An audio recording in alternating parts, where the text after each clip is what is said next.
Սիրելիներս, այսօր պատրաստում եմ պիլմենի։ Ֆարշի համար վերցրել եմ 1 բունջ համեմ, 1 հատ մեծ սոխ և 5 ատամիկ սխտոր։ Մանրացնում եմ բլենդերով և ավելացնում եմ 1 կգ տավարի ֆարշի վրա, աղացած։ Այնուհետև ավելացնում եմ աղ, սև և կարմիր պղպեղներ ըստ ճաշակի, լավ խառնում եմ և դնում եմ մի կողմ։ Այժմ պատրաստում եմ խմորը։ Վերցրել եմ 1 հատ հավգիտ, ավելացնում եմ 1,5 թեյ գդալ աղ, լավ խառնում եմ, այնուհետև ավելացնում եմ 50 մլ բուսայուղ և 500 մլ գոլ ջուր, պարտադիր գոլ լինի, տաք վիճակում չլինի։ Եվ ավելացնում եմ ալյուր աչքաչափով, այնքան մինչև ստացվի պինդ խմոր։ Խմորի լավ ստացվելու գաղտնիքը 8-ից 10 րոպե անդադար հունցելու մեջ է։ Ցանկալի է հարվածելով, մի փոքր սեղանից բարձրացնեք, հարվածեք և շարունակեք հունցել, այդպես կրկնեք մի քանի անգամ, պարտադիր 8-ից 10 րոպե և թողնել հանգստանա կես ժամ, դա էլ է շատ կարևոր։ Ստանում ենք այսպիսի էլաստիկ և գեղեցիկ խմոր։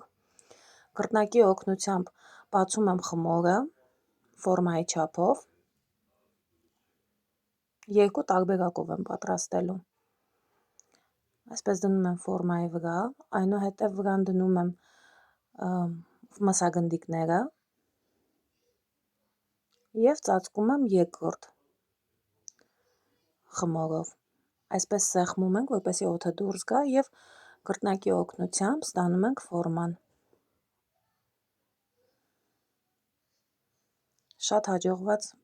բաղադրատոմս է, խորհուրդ եմ տալիս անպայման փորձել։ Եվ երկրորդ տարբերակով էլ եմ պատրաստում, բաժակի օգնությամբ, սովորական բաժակի օգնությամբ կլորակներ եմ անում և այսպիսի գեղեցիկ պիլմենիներ ստանում։ Այժմ անցնում ենք եփելու պրոցեսին։